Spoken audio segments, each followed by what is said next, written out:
Sit back, relax, put your belt on, and enjoy the show. All right, and now for the main course. The buys in Draft Rugby Round 4, the Brumbies and the Highlanders. So game 1, we've got in Super Rugby AU, the Rebels and the Waratahs. The buy for the Rebels, basically. I think we can all agree. But seriously, I think returning for this game, we've got Jordan Ulisi, the prince that was promised, a.k.a. Nelson. They've said that he should be back. I was talking about with the boys beforehand. He's, the mummy, Jordan Ulisi. Basically, he always injures his ankles. His ankles are made of jelly, and they just basically tape it up in 3 or 4 rolls of tape and holds them together. So he just can't hold the weapon that he is above it, mate. Mm. You know how easy it is for horses to break a leg or ruin their ankles? Same for him. Look at the size of the bloke. You're comparing him to a horse, Nelson. He needs more legs so that he can share the load, is what I'm saying. Look, he is a massive man. That's very true. I love that Rebels front row, particularly now. I'm falling in love with Caboose Elof, but they're all like 6'5". Like, they're all enormous. It is awesome. It is a horrifying front row. I love it. It is. But yeah, the Waratahs, look, we think perhaps their best shot, we sort of joking, but also sort of semi-serious here, is just starting the Waratahs A side that beat the Brumbies runners or Brumbies A side last weekend. When in doubt, why don't you just throw the winning team in? So can't really do worse, but I don't know. I have to see what the Waratahs can unveil in this week. The Rebels back in Melbourne for their first game. So last year they had to leave and didn't get to play any games at home. And similar story here. They kind of had to evacuate Victoria for COVID and weren't sure what was going to happen again for the start of Super Rugby AU 2021. But no, they're back. Home games in at Amy Park. They will look forward to playing in front of their own fans. And finally getting that win last week, I think will just motivate them more. You know what I mean? I think it's going to be better that they won last week rather than, you could say really fired up after 2 losses on the trot. But no, I think they will see this as an absolute opportunity to kick a dog while it's down and take the Tars to town. What do you guys think? Oh, look, I think you're more than likely you're right. No, I think we should see some passion from the Tars as well. I don't think they've lacked passion. They haven't lacked effort. It just hasn't come together well for them. For me, this is probably not the perfect matchup for the Tars, even though normally would say it would be, because the Rebels' defensive line's just been so solid. So the Tars are going to have to really improve their handling, really improve their finishing if they're going to be in this one. I think the Rebels have really cemented themselves in, as the top 3 in the conference. They're far better. Well, not they're far better, but they have showed potential against the Reds and the Brums. And it looks like I reckon they're going to put the Tars to shame, to be honest. I don't reckon they will. I reckon they'll win it, but I don't think they'll put anyone to the sword. I don't think that's how they play. The problem for the Tars, and I don't believe he'll be back this week, but again, check out the casualty ward, is they are currently missing Mr. Incredible, Angus Bell. And apart from him, look, we love Tizano, but they don't have anyone in the kind of vein of Korobidi or Artie Sevilla who can literally just pick the entire team up on their shoulders and just win the game. Tizano is heading that way, but he's still a youngster. So, the Tars don't really have one guy to step up and, lead the Braveheart charge out and leave it all out there. So, I don't know. I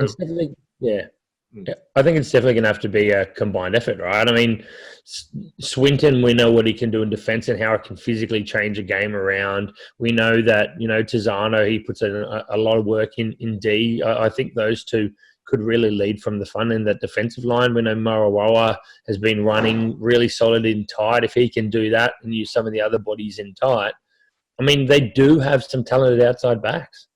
The issue is getting it to them. Well, that's it. Look, exactly. Look, we do know, and we are very excited about the Tars outside backs. Nowanganita Wase, Jack Maddox, James Ram. Look, these are three young and exciting players. I think moving Marky Mark to fullback was a masterstroke last week, and the commentators, they talked about it a lot. It was because Jack Maddox, growing up, having played a lot of 10 and a lot of, he's played a lot of 10, a lot of 15, and a lot of wing. But particularly, I guess, in his Super Rugby and Wallabies kind of early career, he's played a lot of wing. He has really learnt to go looking for the ball and go find how to inject himself off the wing, whereas Nowanganita Wase has had a harder time at doing that. He's kind of just more camped out on his wing. So by putting him back at fullback, he's just kind of automatically injecting himself more. And I think that works out really, really well because Maddox still ends up being back there at fullback half the time. You know, they kind of just both move back and forth. But I thought that was certainly a positive. What did you guys think?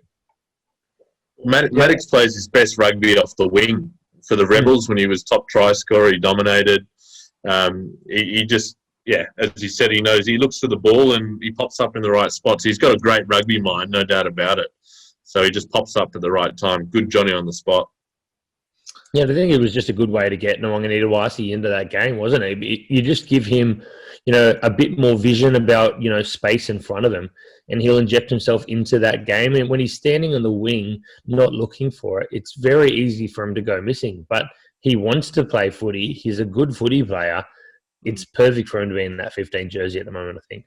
He just needs to learn when to hold the ball, basically. That's true. He does go for an offload about 50% of the time. And entire last year. That's it. It just doesn't come off.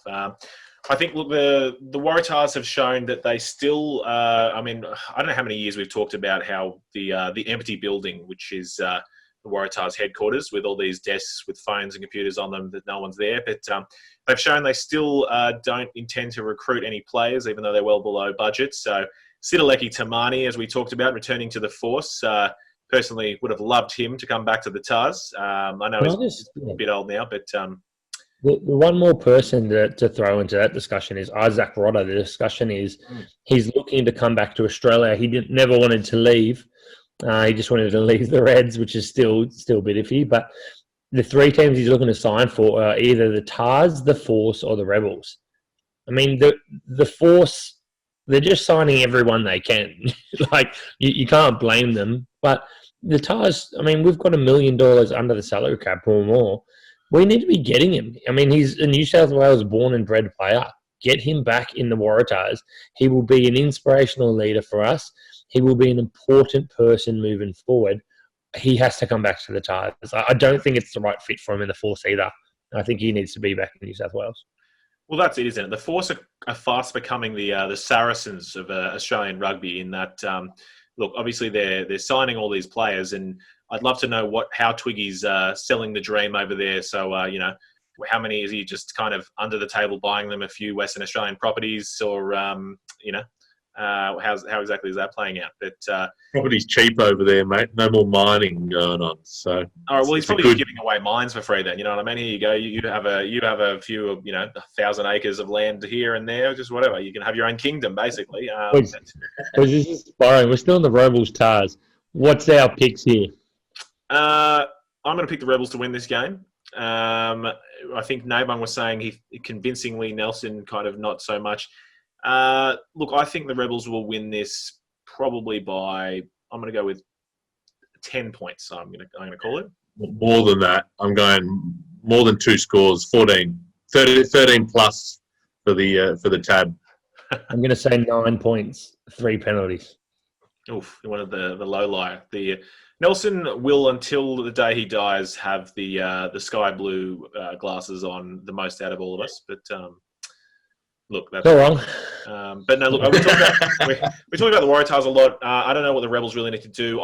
The only thing we'd like to see is Campbell Magnay come in into the outside centres. Stacey Ely has left a lot to be desired, to be frank. But otherwise, I think the Rebels, they've got a clear game plan.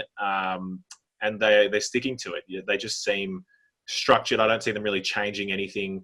And if Korobedi just keeps playing this well, it's going to be hard to stop them, really. So, we've all given our picks. I'm going to say the Rebels for this one.